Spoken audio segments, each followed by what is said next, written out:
Welcome to English edition channel.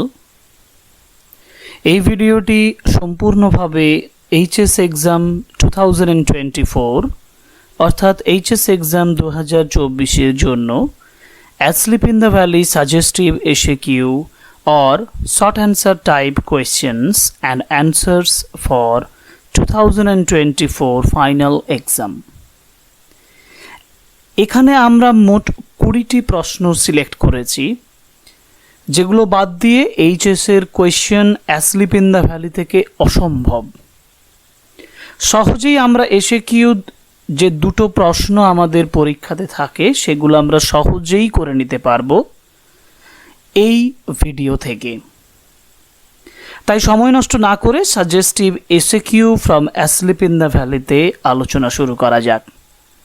তবে ভিডিওটি শুরু করার আগে রিকোয়েস্ট করব, তোমরা চ্যানেলটি অবশ্যই সাবস্ক্রাইব করবে, ভিডিওগুলো লাইক, কমেন্ট এবং শেয়ার করবে এবং অবশ্যই বেল আইকন প্রেস করে লেটেস্ট নিউ নোটিফিকেশনের জন্য।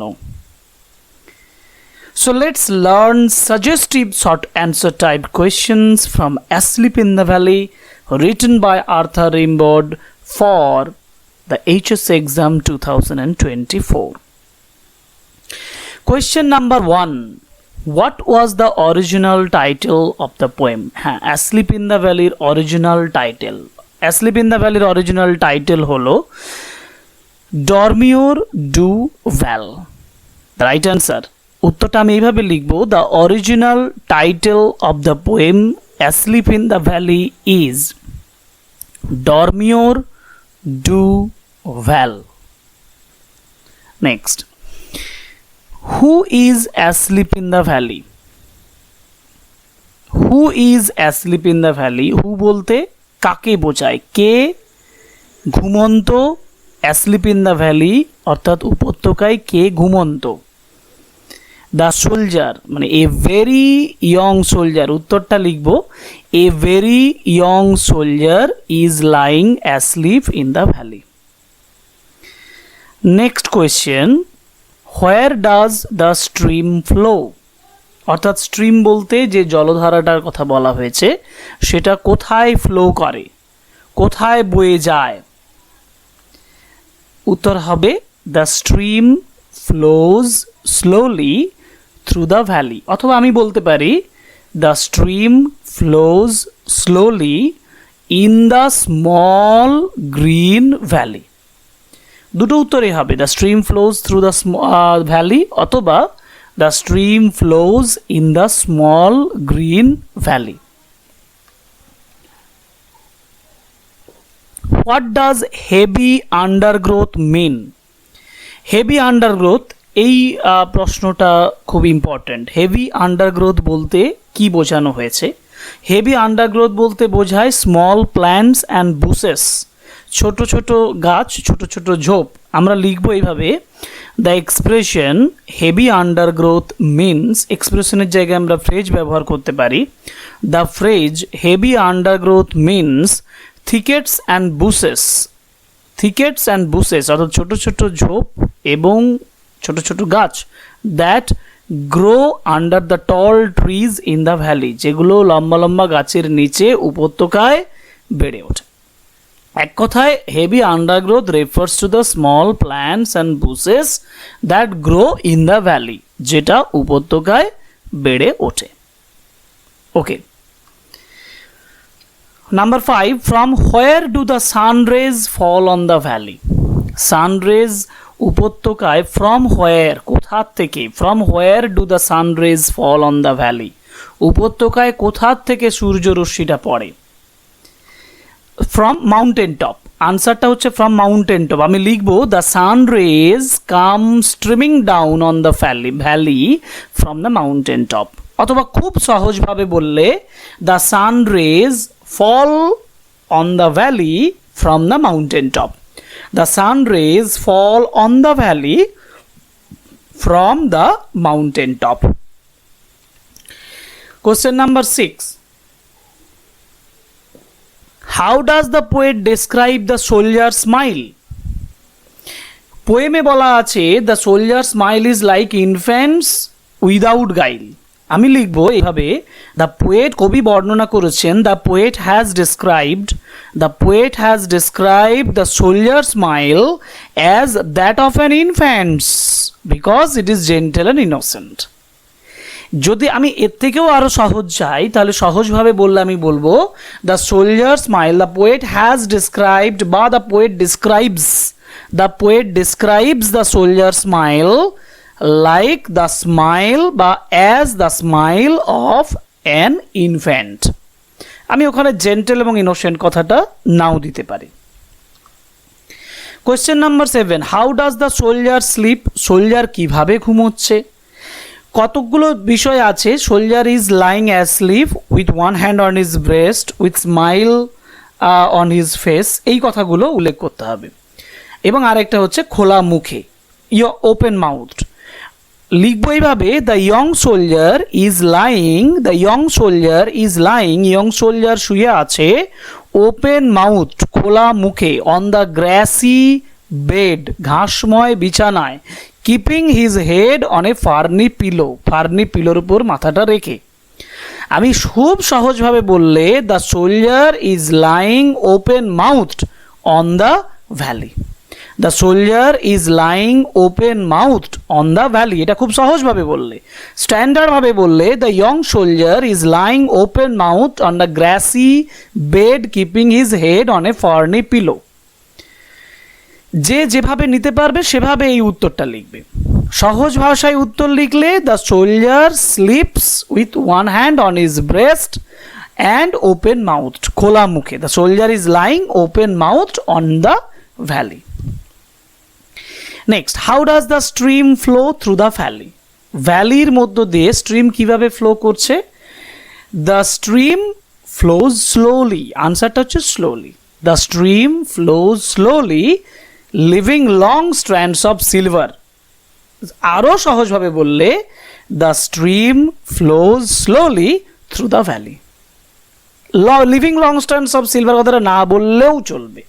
The stream flows slowly through the valley, এটাতেই কমপ্লিট 1 মার্কস পাওয়া যাবে।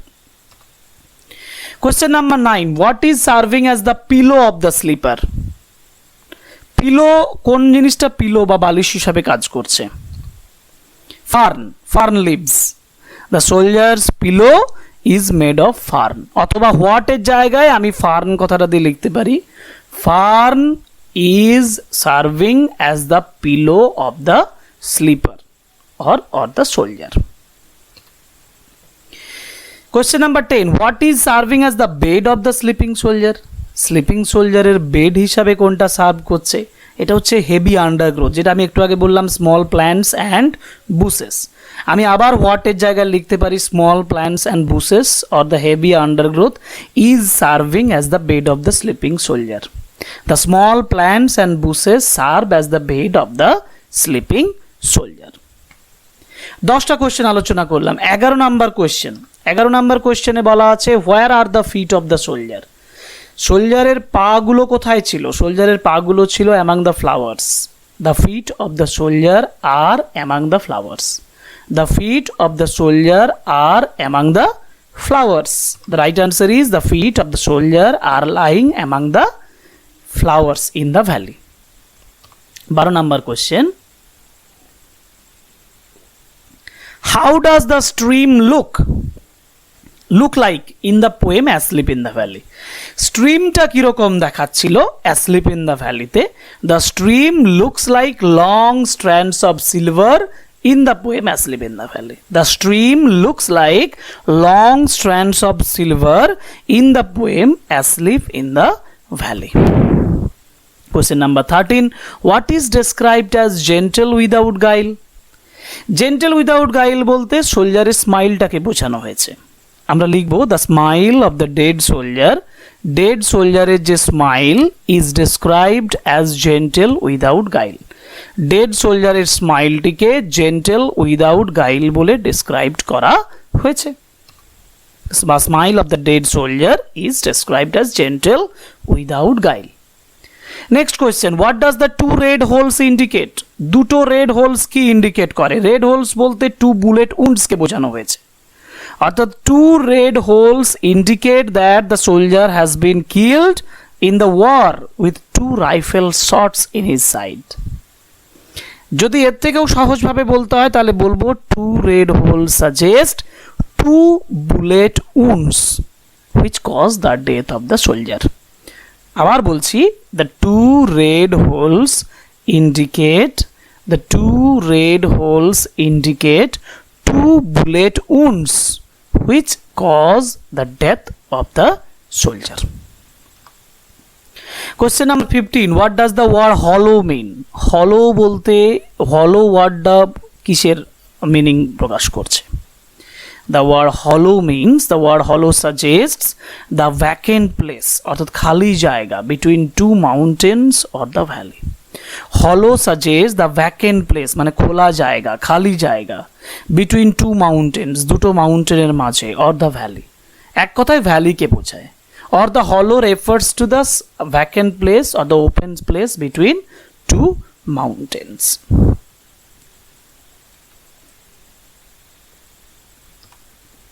Question number 16, why does the poet ask nature to keep the sleeper warm? কবি নেচারকে কেন জিজ্ঞেস করছেন যে ওই সোলজারকে, স্লিপার বলতে সোলজার ঘুমোচ্ছে, তাকে কেন ওয়ার্ম উষ্ণ রাখতে বলেছে? Because he may catch cold, কারণ তার ঠান্ডা লেগে যেতে পারে. So the poet asks nature to keep the sleeper warm or keep the soldier warm because he is afraid that the sleeper or the soldier may catch cold. আমি স্লিপারের জায়গায় সোলজারও ব্যবহার করতে পারি, সোলজার মে ক্যাচ কোল্ড, সে তার ঠান্ডা লেগে যেতে পারে. আমার ঘুরে যদি প্রশ্ন পড়ে যে why may the sleeper catch cold, কেন তার ঠান্ডা লেগে যেতে পারে? Because the soldier is already dead. আমরা এলাবোরেটলি যখন ব্যাখ্যা করব বিস্তৃতভাবে তখন আমি এই কথাটা বলবো, the soldier is already dead. 17 number, how is the soldier lying in the valley? Soldier কিভাবে শুয়ে আছে, এই প্রশ্নটা একটু আগেই আমরা আলোচনা করেছি. The soldier is sleeping peacefully, open mouth with a smile and has kept one hand on his breast. তার বুকের উপর একটা হাত রেখে ওপেন মাউথ অবস্থায় শুয়ে আছে. Question number 18, where is the soldier's hand kept? সোলজারের হাতটা কোথায় আছে? On his breast. Answer is on his breast. আমি সাজিয়ে কি লিখবো? The soldier's hand is kept on his breast. The soldier's hand is kept on his breast. তার বুকের উপরে তার হাতটা আছে. Question number 19, what is the smile of the dead soldier compared with? The smile of the dead soldier is compared with the smile of the infant. ইনফ্যান্টের স্মাইলের সঙ্গে তুলনা করা হয়েছে. So the poet has compared the soldier's smile to that of an infant's because it is gentle and innocent. আবার আমি একটু আগে বললাম যেটা, the has compared the soldier's smile to that of an infant. এখানে দুটো কোশ্চেন আমি repeat পেয়েছি, যার জন্য আমি আরও দুটো কোশ্চেন এক্সট্রা করব. এখান থেকে মোট আমরা 20 বা 21টি কোশ্চেন করব, যে কোশ্চেন থেকে আমরা সাজেস্টিভ পাবো. অ্যাসলিপ ইন দ্য ভ্যালিতে এই কোশ্চেনগুলোর বাইরে কোনো কোশ্চেন আসবে না. This is the most suggestive question and answer for 2024. 2024-এর জন্য এই 20টি প্রশ্ন বা 21টি প্রশ্নের বাইরে কোনো প্রশ্ন আসা অসম্ভব. Question number 20, what type of poem is asleep in the valley? সবার শেষের দিকে এসে আমি এই প্রশ্ন জিজ্ঞেস করছি, কারণ asleep in the valley is a sonnet. So the poem asleep in the valley is a sonnet. আমি লিখবো the poem asleep in the valley is a sonnet. Next question, আমরা এক্সট্রা যেগুলো রিপিটের জন্য যেগুলো বলেছি, what is the theme of the poem? The most vital one, সবথেকে গুরুত্বপূর্ণ প্রশ্ন, what is the theme of the poem? The theme of the poem is the futility of war or the pity of war. The theme of the poem asleep in the valley is the futility of war. যুদ্ধের ব্যর্থতা, যুদ্ধ মানে গুরুত্বহীনতা, সেটাকে বলা হয়েছে. Question number 22, what do the sun rays do? Sun rays কি করছে? সান রেজ হলোটাকে লাইটে পরিপূর্ণ করছে. The sun rays filled the hollow full of light.